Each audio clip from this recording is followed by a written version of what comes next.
welcome to my channel. I hope you're having a great day. I have a real-time tutorial for you, but before I get into it, I did want to mention my website, CoreyFrankCreates.com. It is the best way to get connected with me. You can sign up for my weekly email newsletter. I also have a free watercolor tree tutorial on there that you can access, as well as you can find out any upcoming in-person watercolor workshops I'm giving, my online courses, my online art shop, all of that lovely stuff. It really is just the best way to learn more about me and what I offer. So again, that is CoreyFrankCreates.com. I'd love for you to check it out. Okay, today's video was supposed to be part of my 10-minute watercolor series, but it wound up running long. I was looking at my timer and thinking there's no way I'm going to finish this in just 10 minutes. So I just went ahead and went for it. And it is in real time. It's about 17 minutes, so a little longer. But if you want to follow along, you're welcome to do that. Otherwise, feel free to just sit back, relax, and enjoy.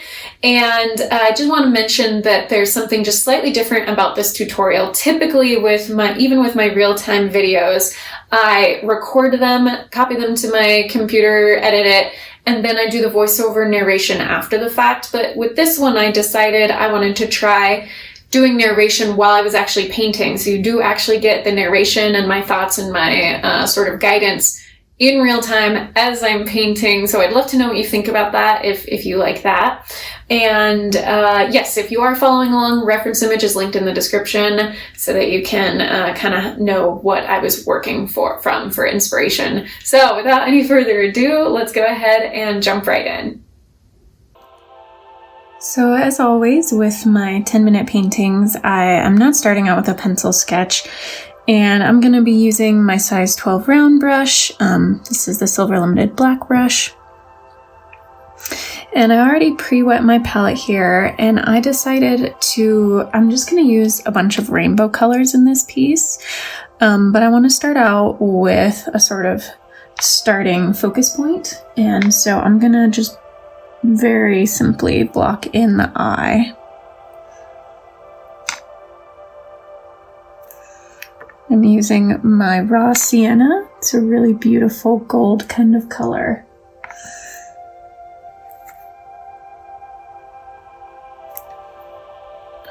You can see how this brush comes to a really nice tip, even though it has quite a few bristles. So I like using it for these quick paintings because it's versatile. I can turn it on its side to cover quite a bit of area at once, but then when I need to do more detailed portions, I can use the tip. And I got a little impatient. I should have waited actually for that to dry, but that's okay, that happens. So especially when you're working quickly here, you don't always have the luxury of waiting for your initial layers to dry. So what I should have done is kind of moved on to a slightly different portion of the eye before trying to add that black pupil in there. As you saw when I laid it down, it just flowed into the other wet paint, which is what watercolor is known for, so that was on me.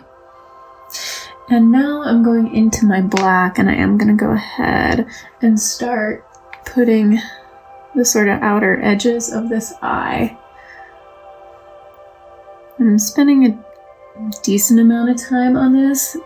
For me, it's fairly important for these quicker paintings to have that initial part that I'm focusing on that I lay down, because then I'm going to try and base the rest of the positioning of the painting based on this eye. So I want to try and get that as accurate as I can. Obviously, without a pencil sketch, it's not going to be a 100% perfect proportion, but do the best I can.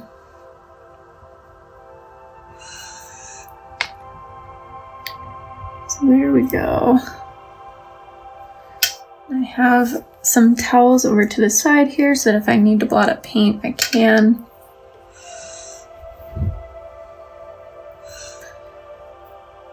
Now that I feel like I have that mostly done, I'll reinforce this.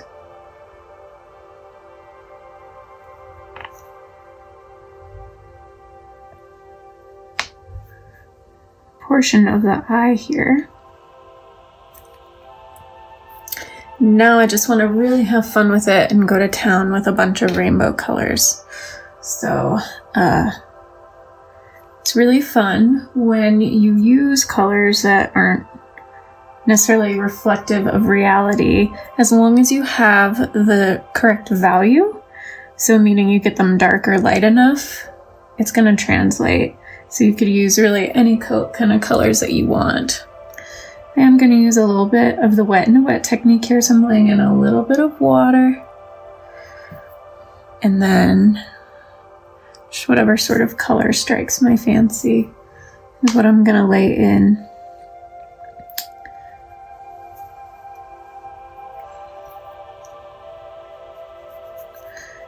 And with watercolor, it's very important to maintain the highlights as best you can so that you don't paint over the whites of your paper, because the white that you see in the piece, in the painting, is generally going to be the white of the paper.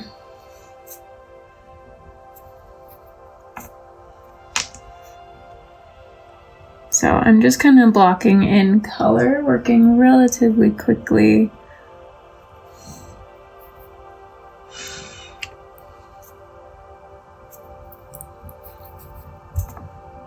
And sorry, I should have been naming some of these colors here. So that orange that I initially laid down is cadmium orange. To darken it up a bit, I've just been adding some cadmium red light. Just kind of an orangey red. And this was also cadmium red light. And then this was cadmium yellow light. So it's a very nice lemon kind of yellow. I'm gonna add a little bit of plain cadmium yellow, a little more of a golden tone. And like I said, I just want to go to town with color here, so I'm gonna try my best to kind of get the full spectrum of the rainbow here. And I think I want to do Viridian green right here next to the yellow.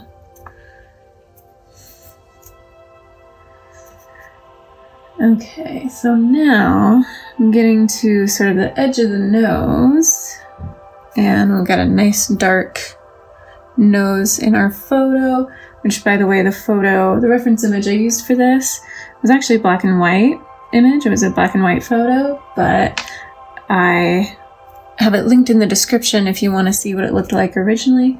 Sometimes working from a black and white photo can be really nice for pieces like this, because since it's black and white, then you can interpret the colors however you want to.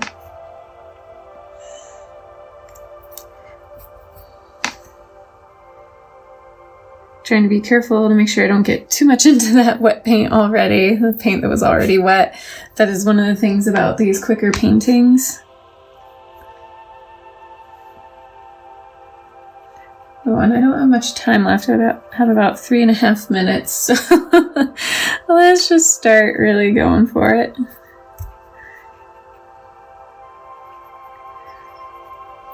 I think I have so much time, and then all of a sudden I look up and go, whoa, where did the time go? So, some blue. This was dioxazine purple that I laid in. That's a beautiful violet color.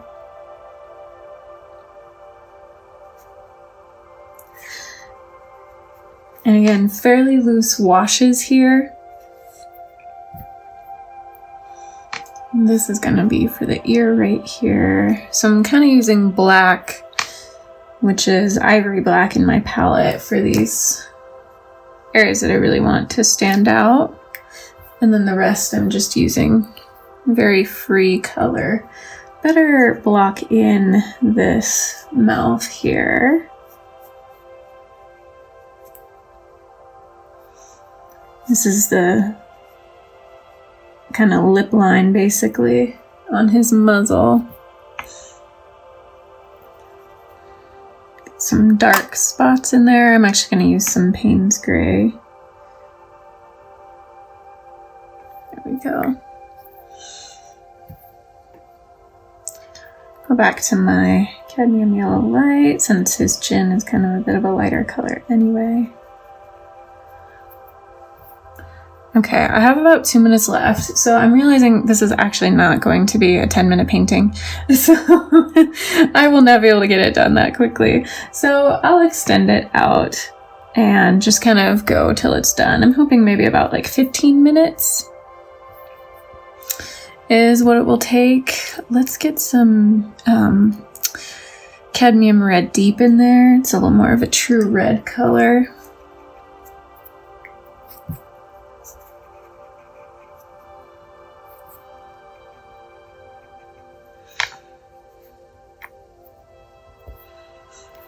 I want more of this orange, this cadmium orange. I think that would be really cool on the mane. Just being very loose with it, not at all concerned about a lot of detail. And I'm gonna try to get some texture in here. When you have more of a dry brush where you kind of rinse as much of it out, as much of the water out of your brush as you can, and do a little bit of this kind of dabbing motion. That's where a lot of that texture can come from. I've got 40 seconds left, so like I said, definitely not going to be meeting that 10-minute timer, but that's okay. I'll go a little longer. So this will be more like a 15-minute painting most likely, but and that's just fine when if you're working and you realize, okay, it's going to take longer than I realized, don't feel bad. Like, oh no, I didn't make it in that amount of time. The idea is to have a relatively short amount of time that you're going to be working and then just try to have a finished piece. So if you have to go beyond the actual timer, that was exactly 10 minutes just right there.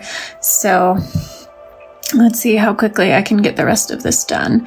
I'm going to use a little bit of Hooker's green here, more of a forest green. This Viridian green that I used up here is just this beautiful bluish green,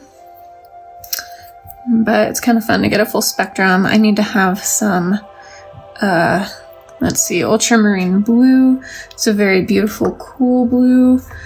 Getting into some of the darker portions of that mane here.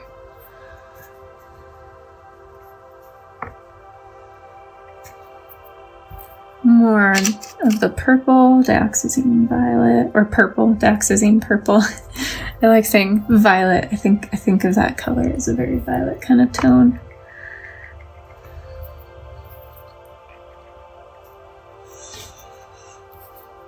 And this, when you're just being free and loose with it, you can just have so much fun. I'm going to use some quinacridone rose. It's a wonderfully rich color. Now I do want to start getting a little more suggestion of fur in here.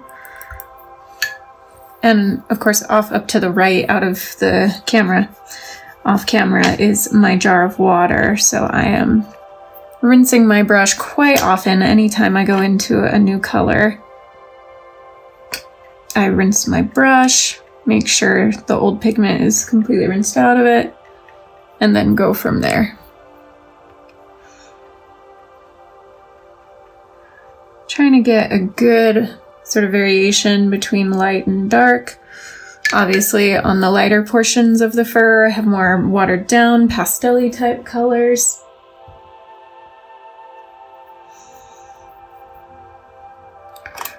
I'm gonna get just a couple little hints of fur in here. Let's see, back to my ultramarine blue. Just little hints here and there. Try to get my dry brush so I'm really blotting. See how my bristles are kind of flying apart a little bit now? Just keep doing that. That gets a little more texture.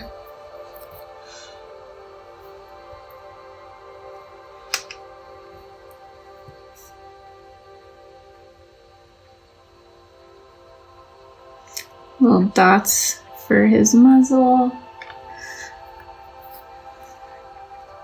I'm going to soften the edge of this so that the fur kind of looks like it fans out a little bit. It's not 100% clean edge on his mouth because the fur surrounding it. And let's see, what other colors can I add here? I'll do just a little more orange. I'll start fading it out as it goes this way. Get a little orange next to my blue, but I don't want them to mix too much since they're complementaries, because then they turn brown. Same with yellow next to purple. You gotta be careful with that. Don't let them start mixing together too much, because then you can get a little bit of a brown tone. And all right, so I'm gonna go ahead. I love doing a little bit of kind of whimsical, I mean, as if this isn't already totally, you know, pushing the bar with color, but we're just gonna, might as well go all the way with it. Just get crazy. So I went into my cadmium red light, really loaded up with some pigment and water, and I'm going to do that with just a few colors here. I like this cadmium yellow light. So I have lots of water and lots of pigment in the brush, and then I'm just kind of tapping it. The more water you have in your brush, the bigger the droplets will be. If you accidentally get a droplet where you don't want, like I did with the eye right here, you can just go in, try and do it fairly quickly while it's still wet, and blot it right up with a dry, clean towel. I think I'll do 2 more colors. I'll get some of this Viridian green.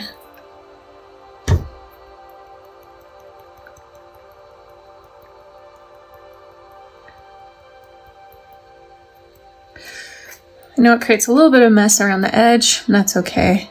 This is just kind of a scrap piece of wood that I'm using to work on. And I'm gonna go actually with the manganese blue here. Really like that. It's a warm blue, has some kind of green overtones to it. Yeah.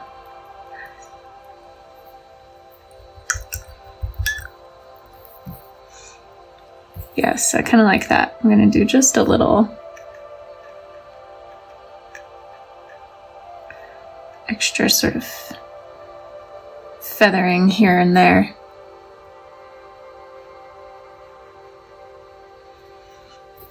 Almost like sort of smoke.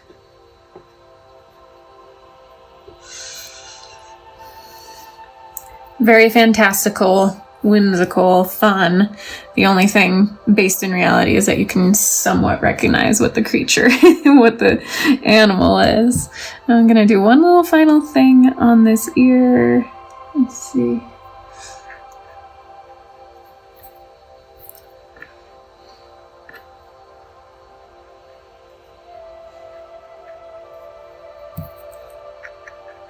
Just adding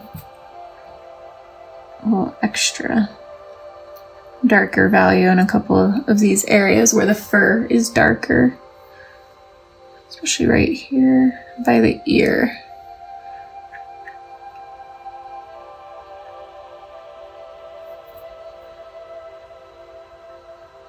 Trying to stay right on that tip.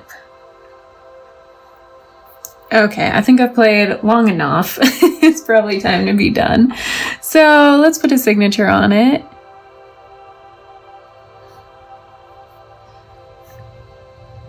Typically for a signature, I do switch to a smaller brush, but I'll go ahead and continue with this. Size 12. Oh, look at that. I got a dot already right there. Didn't even plan that. Alright, staying right on the tip here of the brush to make sure it's fairly thin line for the signature. And there you go. There is a longer than 10 minutes, but under 20-minute painting that you can just really have fun with.